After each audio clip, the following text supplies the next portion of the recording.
Shalom. Iya, puji Tuhan. Saya percaya hari ini adalah hari yang luar biasa yang diberkati oleh Tuhan. Dan hari ini adalah Bapak Ibu Saudara adalah orang-orang yang diberkati oleh Tuhan. Yang setuju katakan amin. Siapa yang diberkati oleh Tuhan boleh mengangkat tangan tuh. Oke, puji Tuhan. Ya, puji Tuhan, terima kasih untuk kesempatan yang diberikan kepada saya boleh menyampaikan kebenaran firman Tuhan di tempat ini.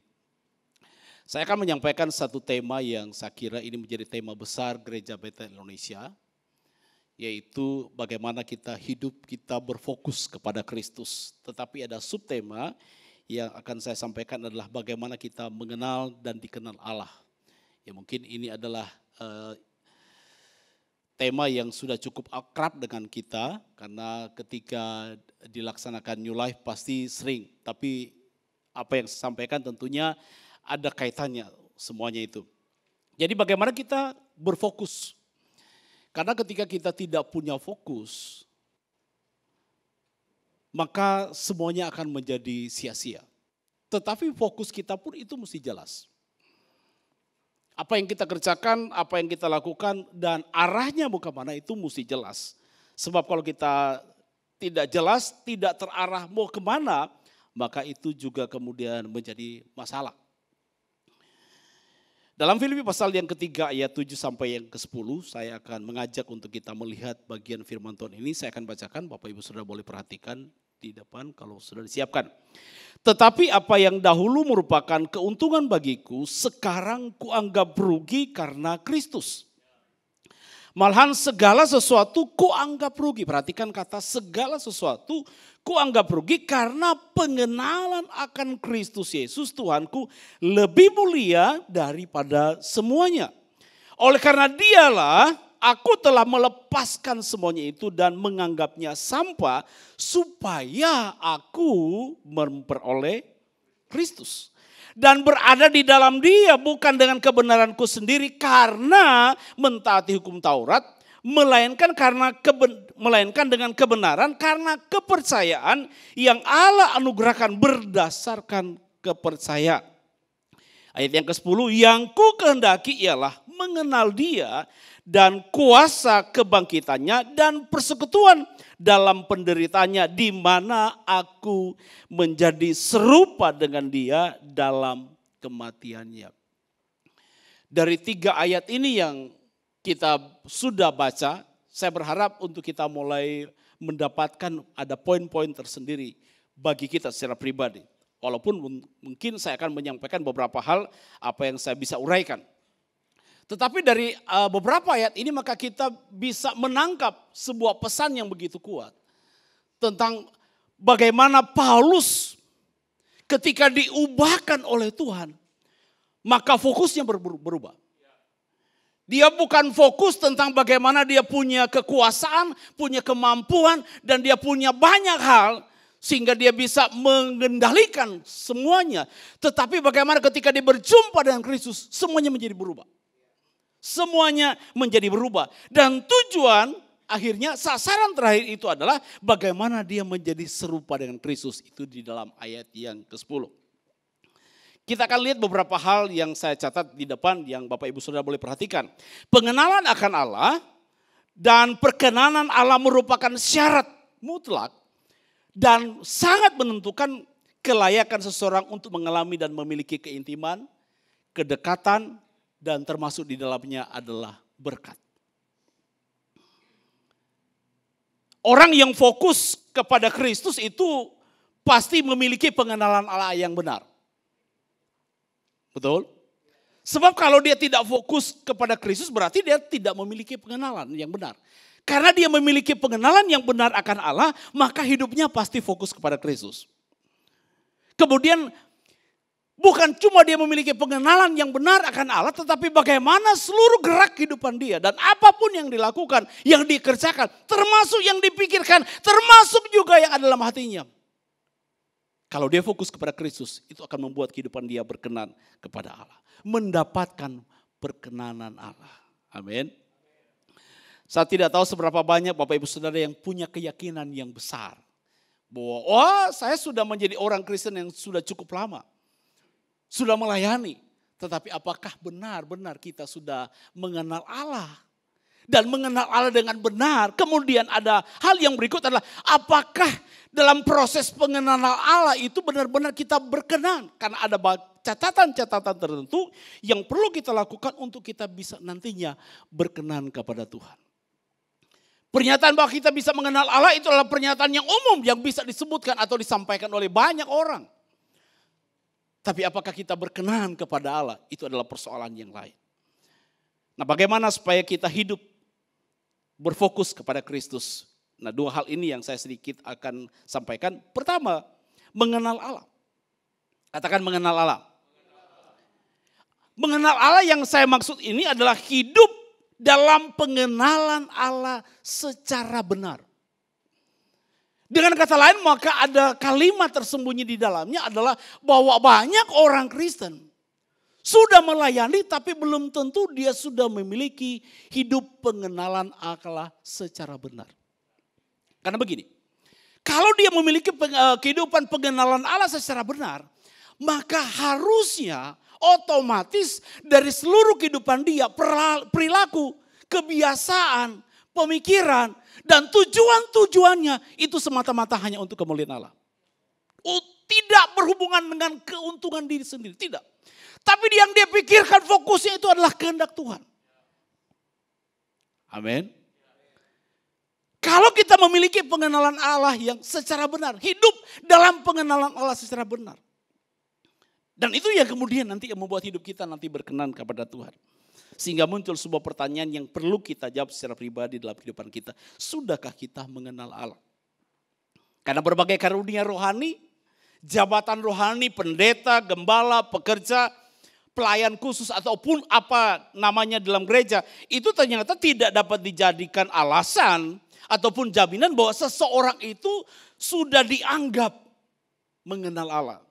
Catatan Matius 7 ayat 21 sampai 23 memberikan gambaran seperti apa. Bukan setiap orang yang berseru kepadaku Tuhan, Tuhan, yang akan masuk ke dalam kerajaan surga. Melainkan dia yang apa? Melakukan kehendak Bapakku yang di surga. Yang dilakukan kehendak Bapa di surga. Pada hari terakhir banyak orang akan berseru kepadaku, Tuhan, Tuhan, bukankah kami berdumut demi namamu dan mengusir setan demi namamu dan mengadakan banyak mujizat demi namamu juga. Itu adalah sesuatu yang wajar dan itu bisa terjadi. Bahkan orang-orang yang di luar Tuhan pun bisa melakukan ini. Bahkan saya pernah mengatakan, bahkan dicatat di Alkitab, bahwa sebenarnya setan pun itu percaya Yesus itu adalah Tuhan. Persoalannya, setan tidak melakukan kehendak Tuhan. Dia percaya. Dia percaya dalam pengertian, dia percaya Yesus itu benar Tuhan. Tapi dia tidak taat melakukan apa yang disuruh Tuhan harusnya. Bukankah banyak orang Kristen seperti itu juga? Dia percaya Yesus itu adalah Tuhan. Tapi kehidupannya, perilaku, karakter, kebiasaan, sifat, tujuan, motivasi. Benarkah fokusnya untuk Tuhan atau untuk diri sendiri? Pada waktu itu aku akan berterus terang kepada mereka dan berkata, aku tidak pernah mengenal kamu. Aku tidak pernah mengenal kamu. Enyahlah daripadaku kamu sekalian apa? Pembuat kejahatan. Miris ketika kita misalnya sudah ada dalam pelayanan kemudian ada sebuah pernyataan yang menyampaikan seperti itu. Maka orang bilang Mbak Ojo, mau model apapun dia tidak mendapatkan jawaban apa-apa. So terlambat. Tanpa disadari ternyata bahwa ya secara sadar ataupun tidak sadar kadangkala kita sebagai orang percaya itu terjebak, terpenjara. Bahkan kadang-kala main-main. Mempermainkan Tuhan dengan dalih, kan saya udah punya kuasa. Saya kan anak Tuhan. Saya akan diurapi. Tapi ternyata semua yang dilakukan, semua yang dikerjakan, fokusnya bukan Tuhan. Fokusnya untuk diri sendiri. Kemuliaan itu bukan untuk Tuhan, tapi untuk kemuliaan diri sendiri. Reputasi, popularitas, kekayaan, kebanggaan itu ternyata kalau mau ditelusuri bahkan diuji. Bukan tidak mungkin itu lebih banyak untuk kita sendiri. Nah ini berbahaya, tanpa kita sadari kita sedang berada di proses ini, di jalan ini. Sehingga kita harus berani bertindak, bergerak. Kalau perlu reposisi lagi. Kalau perlu mengulangi dari awal lagi. Kalau perlu. Untuk kita mengarahkan fokus kita kepada Tuhan. Mengenal Allah secara benar. Sehingga semua yang kita lakukan itu semata-mata untuk kemuliaan nama Tuhan. Tanpa sadar kadang-kadang kita bisa menyimpang. Ada banyak orang kalau udah bilang menyimpang, lewat, aduh, setengah mati. Mau ulang babale orang Manado bilang, dia mesti undur jauh ke belakang. Tapi daripada dia nyanda dapat sampai tujuan, babale Jono. Halo, cuma kan ada harga yang harus kita bayar dan harganya itu mahal. Perubahan, reformasi, pertobatan itu bukan hal yang mudah. Walaupun mudah untuk diucapkan, tapi untuk dilakukan itu bukan hal yang mudah. Tapi perlu kebesaran hati, kerendahan hati untuk melakukannya. Makanya kita jangan bangga dengan segala kesibukan agamawi kita, pelayanan kita. Karena ternyata itu tidak dapat menjamin bahwa kita telah dikenal Allah dan berkenan kepada Allah. Kita dapat dikenal Allah jika kita telah memiliki pengertian yang benar tentang Allah. Pengertian yang benar, memahami dan melakukan kehendak Allah. Yang kemudian dibuktikan di dalam iman dan perbuatan yang nyata. Dibuktikan melalui iman kita. Iman itu bisa berbicara, iman itu bisa dilihat, iman itu bisa dinilai lewat perbuatan, sikap, tindakan, karakter, kebiasaan yang kita lakukan. Amin. Jadi bahasa sederhananya bagaimana kita bisa menilai seseorang itu punya iman yang kuat. Lihat aja kehidupannya bagaimana setiap hari. Dengan sepak terjang yang dia lakukan. Dengan sikap, tindakan, perbuatan. Makanya saya meragukan sekali orang yang terlalu hebat sekali kelihatan. Tapi DPK lakukan PB saya sekali. Saya cuma ngeri aja begini. Ada banyak orang mengajar tentang kebenaran. Ada banyak orang mengajar tentang kekudusan. Ada banyak orang mengajar tentang kejujuran. Tapi dia sendiri tidak lakukan itu. Apakah itu sudah mengenal Allah? Bagi saya belum. Karena orang yang mengenal Allah, dia pasti akan belajar berjalan dalam kehendak Allah. Kalau itu bukan dari Tuhan, maka dia akan memastikan tidak. Itu harga yang harus dibayar. Saya kadang-kala menjadi miris, jadi sedih kadang-kala melihat orang-orang, bahkan kalau saya boleh katakan, di dalamnya itu ada banyak hamba Tuhan. Kebodohan, kesalahan, kejahatan. Sekarang mereka poles dengan kebenaran yang namanya, ada satu ungkapan, ada satu kata yang terkenal. Mungkin Bapak Ibu sudah pernah dengar yang namanya post-truth. Apa itu post-truth? Sorry enggak ada ini. Post-truth. Jadi gini, sesuatu yang salah, sesuatu yang tidak benar. Iya. Oleh karena dia lancar bicara, lancar berargumentasi, fasih, jago dalam berkata-kata. Maka dia bisa merangkai kata sedemikian rupa, itu menjadi sebuah kebenaran. Dan itu bukan hanya di dunia politik, tapi di dunia gereja itu banyak sekali. Yang lebih parah, hamba-hamba Tuhan. Tentu saya sebagai hamba Tuhan itu terus, aduh Tuhan, saya gak mau.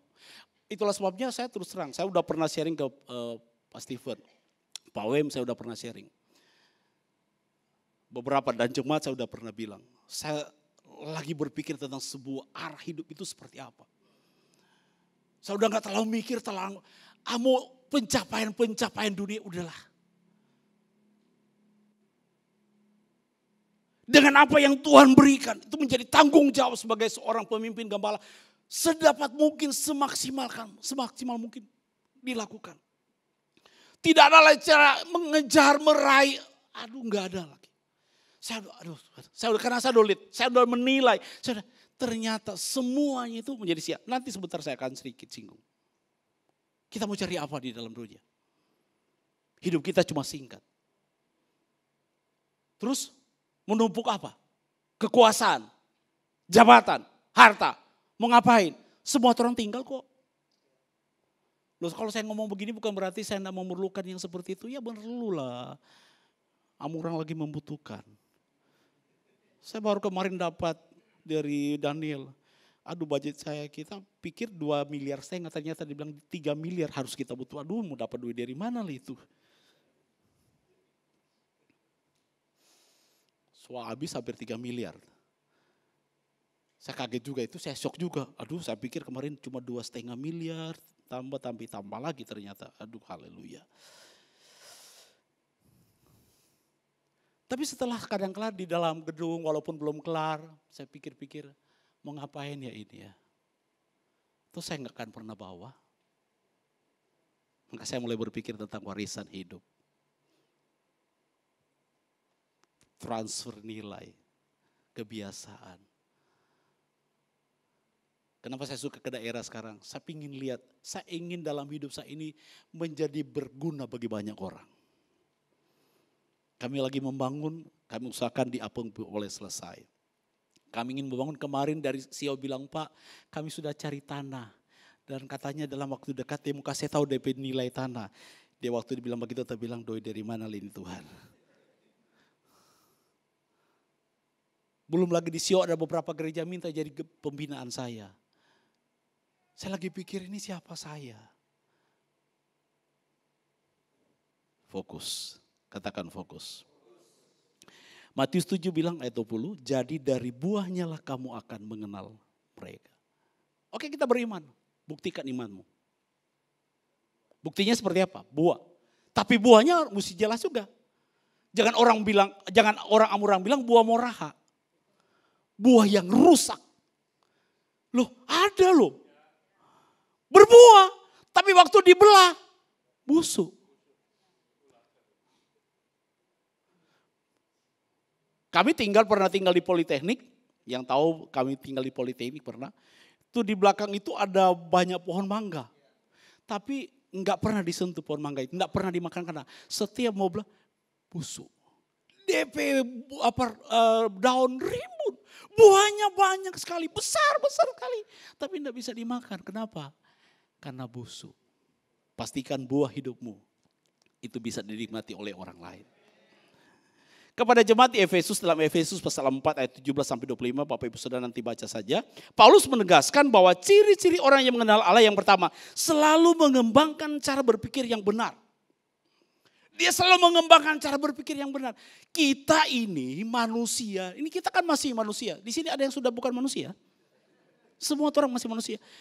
Pikiran kita kan selalu kadang-kadang bisa disimpangkan loh. Kayak hari ini. Di beberapa tempat pengucapan. Ini mau pengucapan atau enggak ini? Mau gereja dulu atau pengucapan? Gitu ya. Ya berbahagialah yang gereja dulu baru pengucapan. Mengembangkan cara berpikir yang benar. Yang tidak sia-sia. Mau dibaharui. Yang berikut adalah mengerti dan penurut kehendak Allah. Itu yang menjadi catatan dalam Efesus pasal 4 ayat 17 sampai 25. Ketiga, memiliki persekutuan yang benar. Ini gambaran tentang orang-orang yang mengenal Allah sebetulnya. Ciri-ciri orang yang mengenal Allah. Yang keempat, bersedia meninggalkan manusia lama yang akan membinasakan. Masalahnya kita terlalu senang yang kadang-kala dengan sesuatu yang kenikmatan daging kita. Aduh ini kalau mau ditinggalkan kan nanti udah gak bisa nikmati lagi. Kebiasaan sampai tengah malam di kafe, nggak tahu bikin apa, lebih baik pulang rumah, berdoa, belajar. Mau ngapain? Loh. Berjam-jam untuk melakukan sesuatu yang bukan untuk kemuliaan nama Tuhan. Mau ngapain? Filipi pasal 3 ayat 8 dan 10. Malahan segala sesuatu kau anggap rugi karena pengenalan akan Kristus Yesus. Tuhanku lebih mulia daripada semuanya. Itu yang Paulus bilang. Oleh karena dialah, oleh karena Kristus aku telah melepaskan semuanya itu. Dan menganggapnya sampah. Bahasa aslinya adalah kotoran. Saya terjemahkan bahasa aslinya. Kotoran. Supaya aku memperoleh Kristus. Karena dia ingin memperoleh Kristus, sesuatu yang bernilai, yang berharga, yang tidak bisa dinilai oleh uang, oleh harta, oleh apapun. Maka dia bisa meninggalkan, melepaskan semuanya kebanggaan. Kalau Bapak Ibu Saudara perhatikan dalam Filipi pasal 3, itu adalah kebanggaan-kebanggaan yang coba disampaikan oleh Paulus. Siapa dia? Tapi ketika hidupnya berjumpa dengan Tuhan, dia mulai fokus kepada Tuhan. Dia mulai menyadari bahwa semua kebanggaan, kesenangan, dan semua hal-hal yang hebat, spektakuler menurut pandangan dunia, dia bilang itu gak berarti lagi. Karena ternyata Kristus jauh lebih penting dan yang lebih mulia dari semuanya. Amin. Yang ku kehendaki ialah mengenal dia dan kuasa kebangkitannya. Dan kalimat terakhir, menjadi serupa dengan dia dalam kematiannya. Jadi Paulus terperinci, detail memaparkan semua pencapaian. Apa pencapaian terbesar apa yang kita raih? Force apa itu? Untuk siapa? Keberhasilan, keunggulan, kesempurnaan. Bahkan Paulus mengatakan dia tidak cacat dalam menjalankan hukum Taurat. Filipi pasal 3, secara keseluruhan itu bicara tentang kebenaran yang sejati. Tidak ada seorang yang begitu optimis, berani, terang-terangan seperti Paulus. Tapi ketika Paulus benar-benar berjumpa dengan Tuhan, dia menyadari semua kebanggaannya itu ternyata bukan memuluskan dia fokus kepada Kristus, tapi itu menjadi masalah. Menjadi penghalang yang nanti akan merugikan. Bagi duniawi itu sesuatu kebanggaan. Saya berjumpa dengan seorang, saya bilang model seperti itu.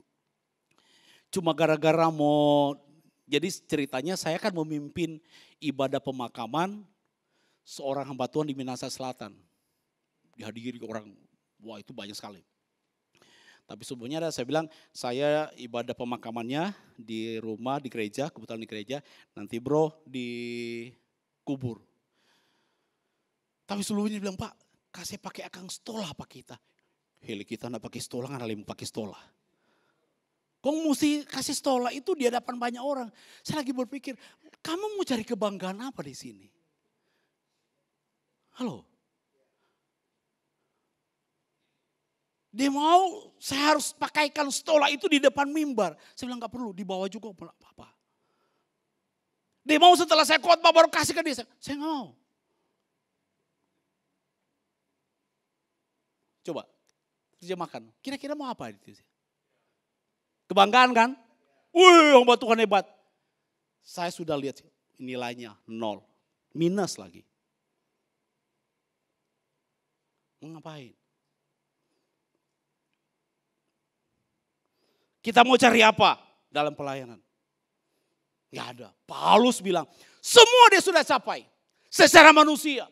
Dalam kebenaran, dia memahami betul tentang Taurat. Tapi ketika dia berjumpa dengan Kristus, semuanya dianggap apa? Sampah.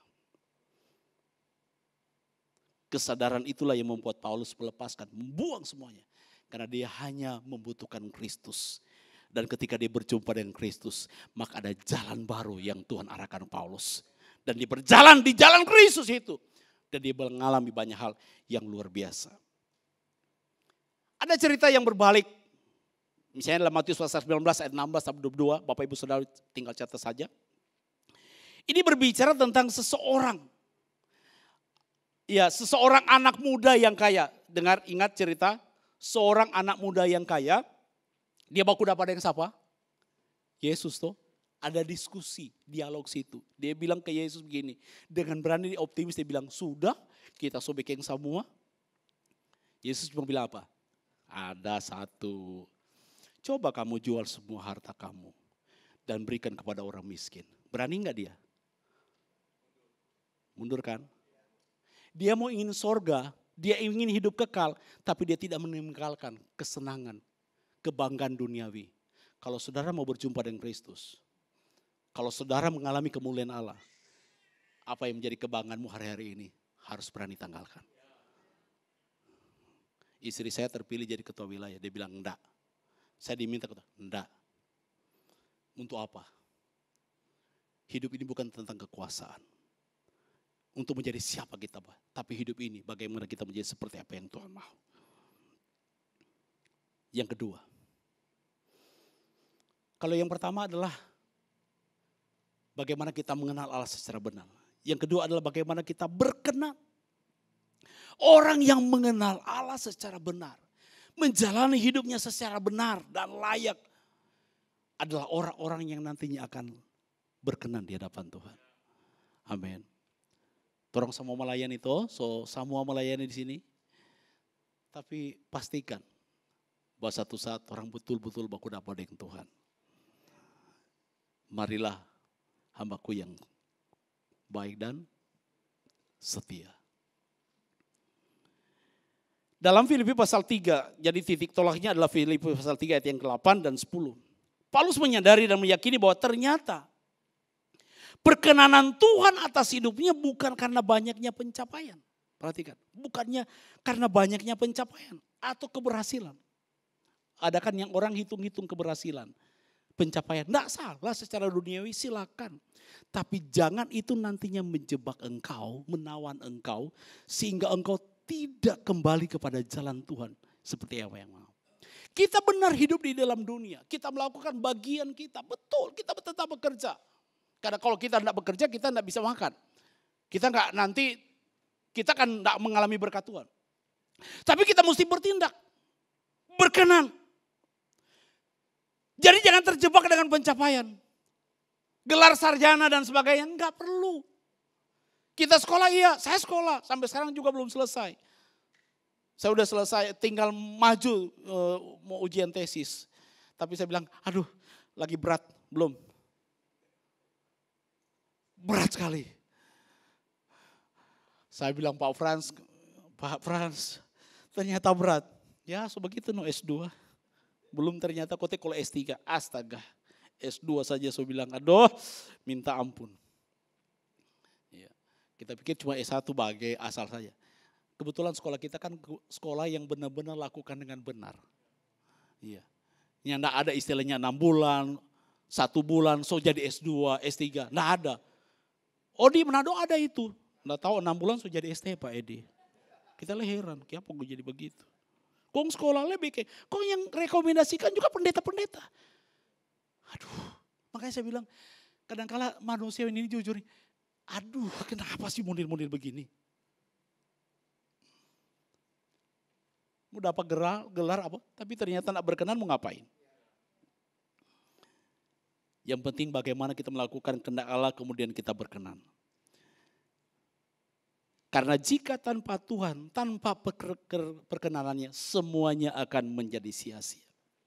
Ada beberapa contoh di Alkitab yang menjadi catatan mereka yang berkenan.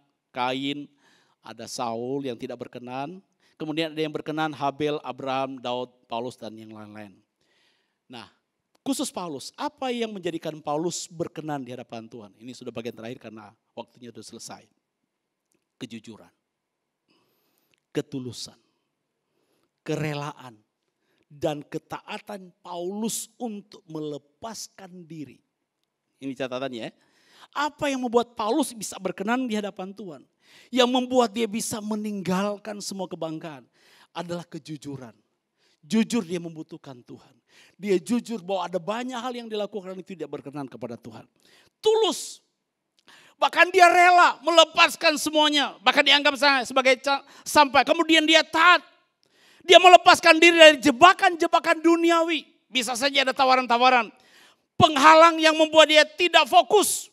Yang membuat dia tidak mengenal Kristus. Dia semuanya lepaskan semuanya itu.